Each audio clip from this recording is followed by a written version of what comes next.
Iran ने अपने destroyer में युद्धपोत में खतरनाक लॉन्ग रेंज की क्रूज मिसाइल पहली बार तैनात कर दी है। ऐसी जानकारी कोई खबर में नहीं कि किसी ने ऐसे ही छाप दिया हो अपने मन से। ईरानी कमांडर ने इसकी जानकारी दी है और बल्कि दिखाया है कि हमने अब क्रूज मिसाइल तैनात कर दी है। देखिए,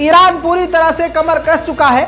लगातार जिस प्रकार से अमेरिका इजराइल हमले की धमकी दे रहे हैं, ईरान भी पूरी तरह से अपने एडवांस हथियारों के साथ मैदान जंग में अब नजर आ रहा है। दूसरी तरफ अभी इजराइल को परमिशन जिस तरह से अमेरिका ने दी कि ईरान पर हमला करने के लिए उसके पास पूरी परमिशन है, इस पर ईरान ने जवाब दिया है कि अब अगर ईरान पर हमला होता है तो इसका जिम्मेदार अमेरिका को माना जाएगा और जवाबी कार्रवाई अमेरिका पर की जाएगी। अब यहां पर यूरोपीय यूनियन का घिनौना, हैवानियत वाला और दोगला सुअर पने वाला चेहरा दिखाना चाहूंगा। ये जो इंसान है, ईरानियन स्वीडिश इंसान है जिसका नाम है हबीब चाब। 2020 में ईरान के एक प्रोग्राम में, आम सभा में, इसने गोलीबारी करके 20 ईरानियों को मौत की घाट उतार दिया था। 20 ईरानियों को कत्ल किया था इसने। तो सजा क्या होगी? पूरी दुनिया के किसी भी अदालत में पूछ लीजिए, अदालत देगी सजा मौत की।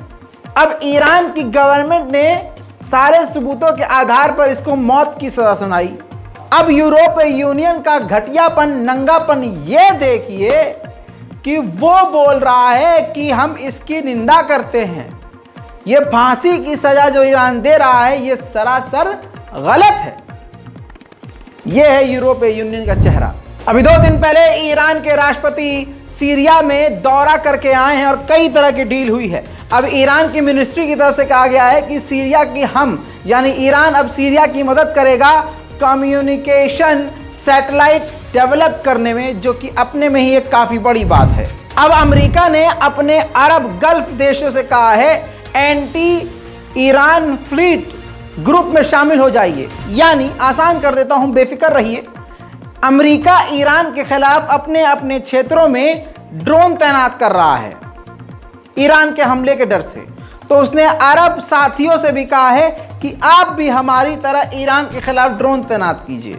हालांकि अभी तक किसी ने इस पर कोई प्रतिक्रिया नहीं दी है। तीसरे दिन फिर तीसरी बार इजराइल ने कहा है कि हमें सऊदी अरब पर पूरा यकीन है कि सऊदी अरब हमसे नॉर्मलाइजेशन कर लेगा।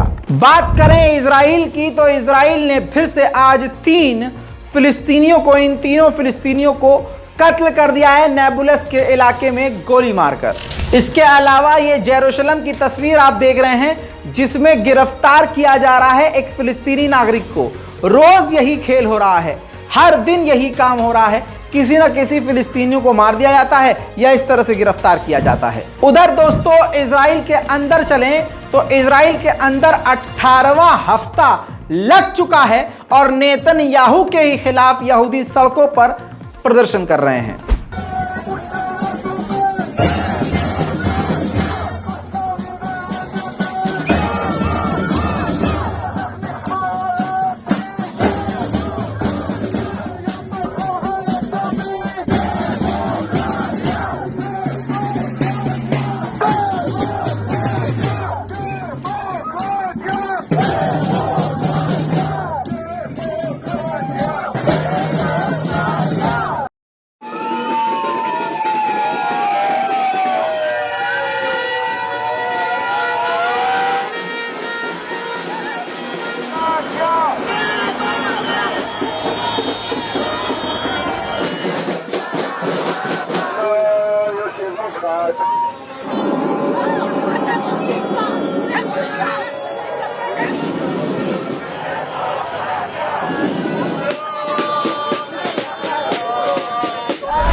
अब दोस्तों तुर्की से एक बुरी खबर, दुख वाली खबर है दोस्तों।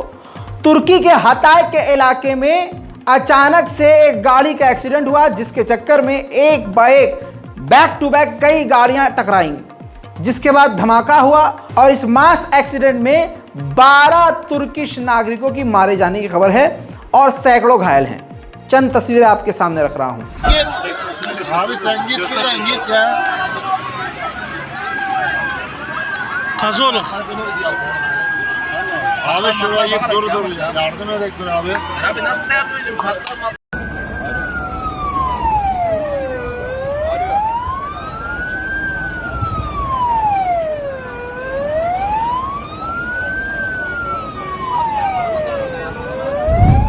उधर दोस्तों तालिबान की एक बड़ी डेलीगेशन पाकिस्तान की सरकार से बात करने के लिए पाकिस्तान पहुंची है, जिसकी तस्वीर आप देख रहे हैं। बिलावल भुट्टो पाकिस्तान के विदेश मंत्री खुद उनको रिसीव करने के लिए, एक बड़ी डेलीगेशन जो तालिबानियों की गई है उनको रिसीव करने के लिए बिल्डिंग के बाहर मौजूद थे और काफ़ी मोहब्बत से उनको रिसीव किया है। अब दोनों देशों के बीच में यानी अफगानिस्तान और पाकिस्तान के बीच में बातचीत चल रही है।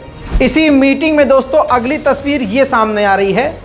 चाइना से भी तालिबान की डेलीगेशन ने बात की है। बहुत ही ऑफिशियली अंदाज में, फॉर्मल अंदाज में बातचीत हुई है और कहा जा रहा है कि चाइना और पाकिस्तान से अपने मामलात को काफ़ी ठीक करने की कोशिश खुद पाकिस्तान और तालिबान, ये मतलब तीनों देश चाह रहे हैं, क्योंकि इसमें तीनों का ही बड़ा फ़ायदा है। उधर पाकिस्तान के विदेश मंत्री बिलावल भुट्टो ने चीन के विदेश मंत्री से मुलाकात करी है और इसके बाद इन्होंने फिर से बयान दिया है जो कि काफ़ी भारत को परेशान करने वाला है। उन्होंने कहा है कि पाकिस्तान को हमेशा से कश्मीर के मुद्दे पर चीन सपोर्ट करता है और सपोर्ट करता रहेगा।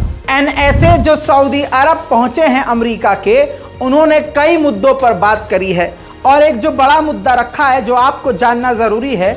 अमेरिका के एनएसए ने सऊदी अरब से कहा है कि भारत, आप यानी सऊदी अरब और यूएई और हम यानी अमेरिका कोई ऐसा कॉरिडोर, एक ऐसा रास्ता बनाएं जो हम सबको, हम चारों पांचों देशों को एक दूसरे से जोड़ता हो। दोस्तों ये थी मिडिल ईस्ट की सबसे बड़ी खबरें। इन तमाम रिपोर्ट्स पर अपनी राय कमेंट में ज़रूर लिखिएगा। चैनल को अगर आपने सब्सक्राइब नहीं किया है तो जल्दी से चैनल को सब्सक्राइब कीजिए। जैसे ही आप चैनल को सब्सक्राइब करेंगे, आपका जो चैनल है, आपकी ईमेल आईडी, जिस ईमेल आईडी पर ये पूरा आपका जो यूट्यूब चल रहा है, उस पर जो है मोदी जी की तरफ से एक पर्सनल मेल आएगी, जिसमें जो है आपको 15 लाख की जानकारी दी जाएगी और वो 15 लाख आपके अकाउंट में पहुंचा दिए जाएंगे। तो दोस्तों एक सब्सक्राइब बटन से आपको अगर 15 लाख मिल रहे हैं मोदी जी वाले, तो इसमें क्या ही बुराई है। अरे यार जोक कैसा लगा, जोक मेरा।